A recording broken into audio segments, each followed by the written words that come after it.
Greetings, Christ Church family. My name is Chris Hughes, and I'm the youth pastor here, and I want to welcome you to this incredibly unique Good Friday service. In this service, our youth are leading us, and given the circumstances that we can't be together, they recorded themselves reading the liturgy and the scriptures and leading music. They made these recordings in their homes, in their bedrooms, even in their kitchens. Even though we can't be together physically, I hope that the music and the readings of this service will still move us all to remember Jesus' final hours. You are invited to grab a candle in your own home, to light it at the beginning of this service, and then blow it out at the end of the seventh reading as a symbol of Christ's holy light with us. It's indeed a very dark and uncertain time right now. But one of the deepest truths about Good Friday is the amazing things that God can do in darkness and in uncertainty. So let us pause for a moment to be still in God's presence as we prepare for this journey together.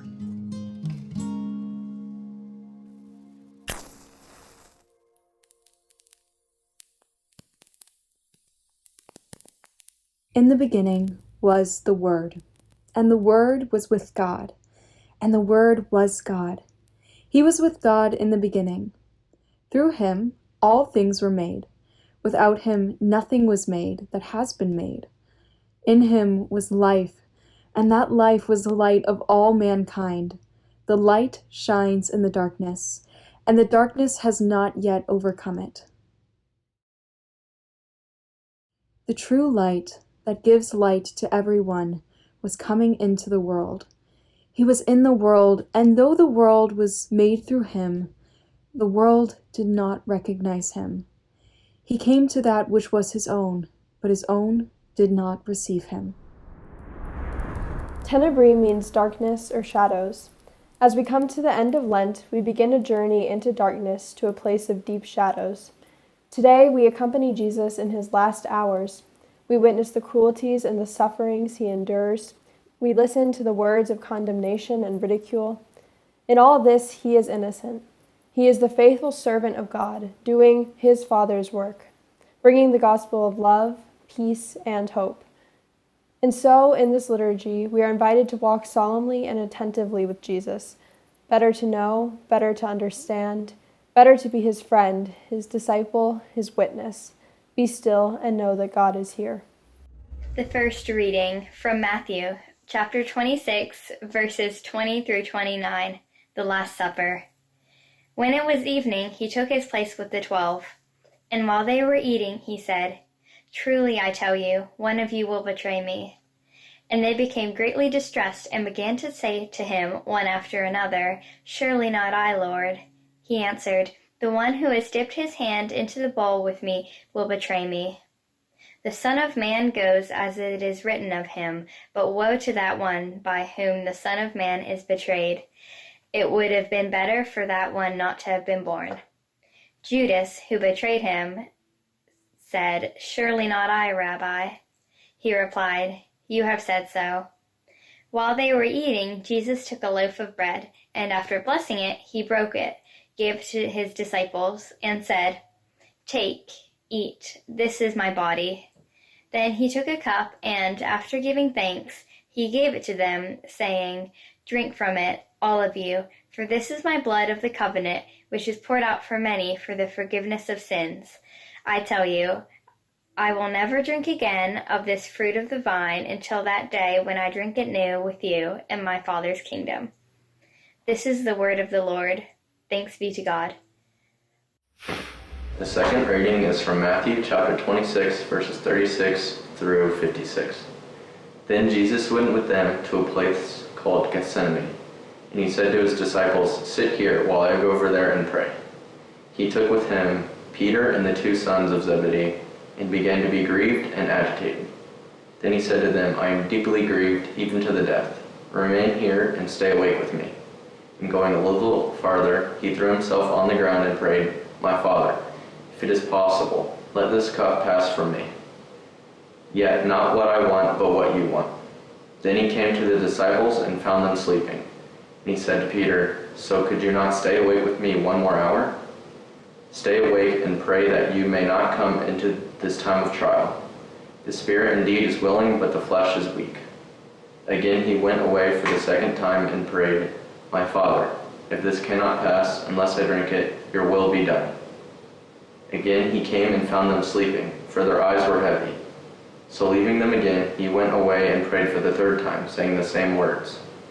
Then he came to the disciples and said to them, "Are you still sleeping and taking your rest? See, the hour is at hand, and the Son of Man is betrayed into the hands of sinners. Get up, let us be going. See, my betrayer is at hand." While he was still speaking, Judas, one of the 12, arrived. With him was a large crowd with swords and clubs, from the chief priests and the elders of the people. Then all of the disciples deserted him and fled. This is the word of the Lord. Thanks be to God. The third reading. Jesus appears before Pontius Pilate, the Roman governor. Mark 15:1-15. As soon as it was morning, the chief priests held a consultation with the elders and scribes and the whole council. They bound Jesus, led him away, and handed him over to Pilate. Pilate asked him, "Are you the king of the Jews?" He answered him, "It is you who say so." Then the chief priests accused him of many things.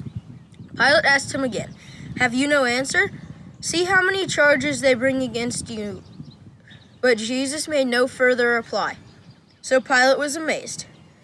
Now at the festival, he used to release a prisoner for them, anyone whom they asked. Now a man called Barabbas was in prison with the rebels who had committed murder during the insurrection. So the crowd came and began to ask Pilate to do for them according to his custom. Then he answered them, "Do you want me to release for you the King of Jews?"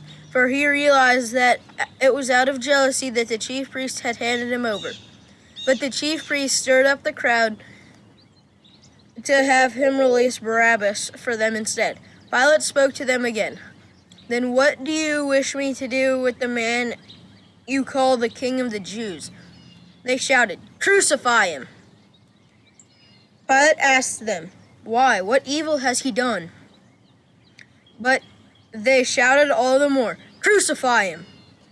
So Pilate, wishing to satisfy the crowd, released Barabbas for them, and after flogging Jesus, he handed him over to be crucified.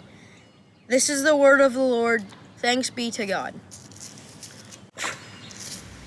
Jesus is crucified. Mark chapter 15, verses 16-32. Then the soldiers led him into the courtyard of the palace, and they called together the whole cohort.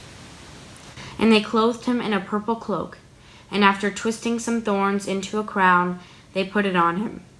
And they began saluting him, "Hail, King of the Jews."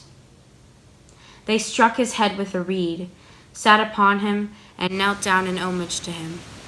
After mocking him, they stripped him of the purple cloak and put his own clothes on him. Then they led him out to crucify him. They compelled a passerby who was coming in from the country to carry his cross. It was Simon of Cyrene, the father of Alexander and Rufus. Then they brought Jesus to a place called Golgotha, which means the place of a skull. And they offered him wine mixed with myrrh, but he did not take it.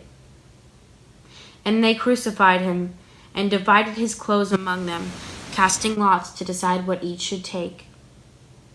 It was 9 o'clock in the morning when they crucified him. The inscription of the charge against him read, "The King of the Jews."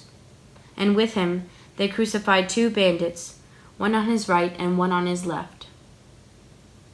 Those who passed by derided him, shaking their heads and saying, "Aha! You who would destroy the temple and build it in 3 days, save yourself and come down from the cross." In the same way, the chief priests, along with the scribes, were also mocking him among themselves and saying, "He saved others, he cannot save himself. Let the Messiah, the King of Israel, come down from the cross now, so that we may see and believe." Those who were crucified with him also taunted him. The word of the Lord. Amen. The fifth reading, Jesus dies on the cross. Matthew chapter 27, verse 45 through 50. From noon on, darkness came over the whole land until 3 in the afternoon. And about 3 o'clock, Jesus cried with a loud voice, Eloi, Eloi, lama sabachthani. That is, my God, why have you forsaken me? When some of the bystanders heard it, they said, This man is calling for Elijah. At once, one of them ran, got a sponge, filled it with sour wine, put it on a stick, and gave it to him to drink. But the others said, Wait, let us see whether Elijah will come to save him. Then Jesus cried again with a loud voice and breathed his last. This is the word of the Lord. Thanks be to God.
Isaiah 52:13 through 53:5, the suffering servant.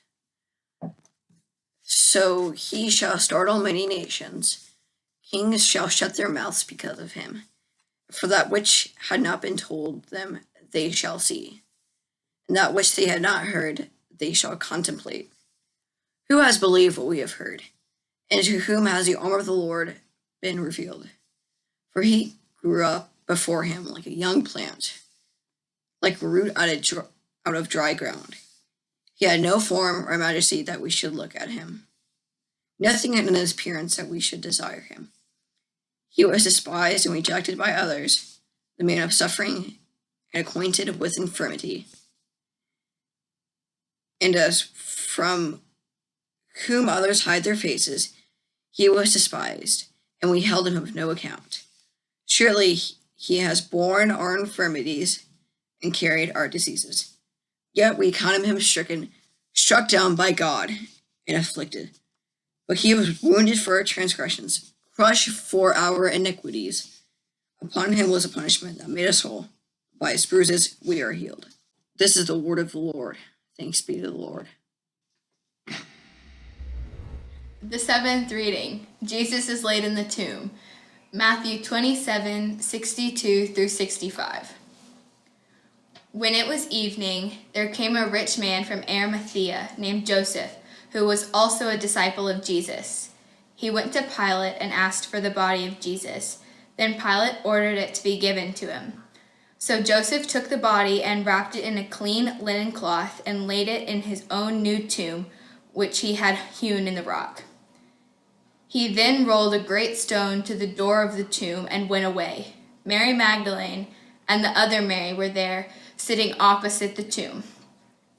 The next day, that is, after the day of preparation, the chief priests and the Pharisees gathered before Pilate and said, "Sir, we remember what that impostor said while he was still alive.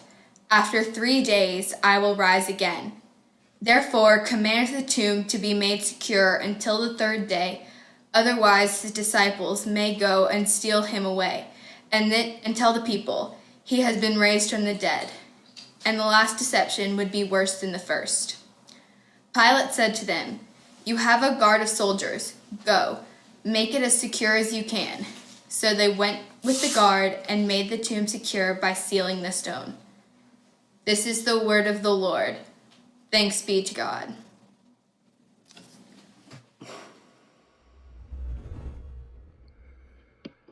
Were you there when they crucified my Lord?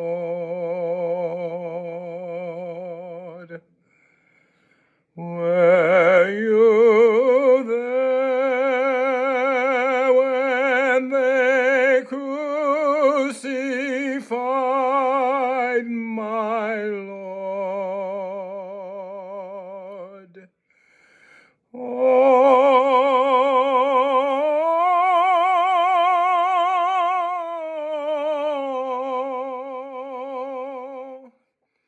sometimes it causes me to tremble, tremble, tremble. Were you there when they crucified my Lord?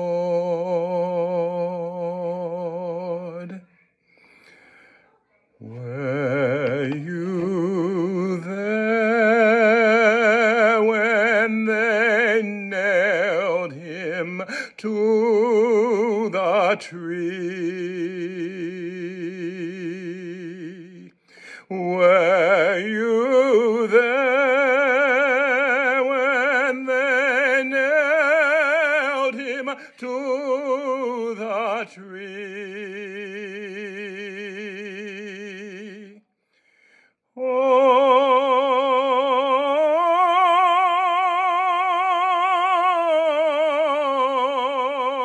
Oh, sometimes it causes me to tremble, tremble, tremble.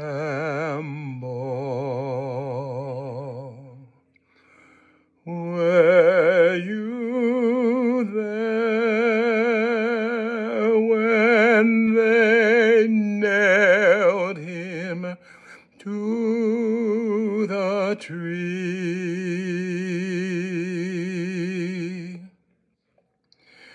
Were you there when they laid him in the tomb?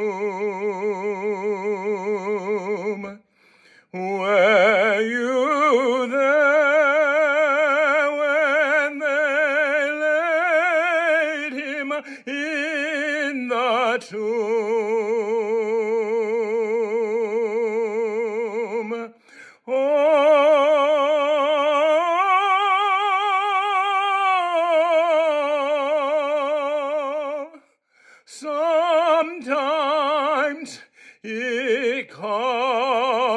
cause me to tremble, tremble, tremble. Were you there when they laid him in the tomb?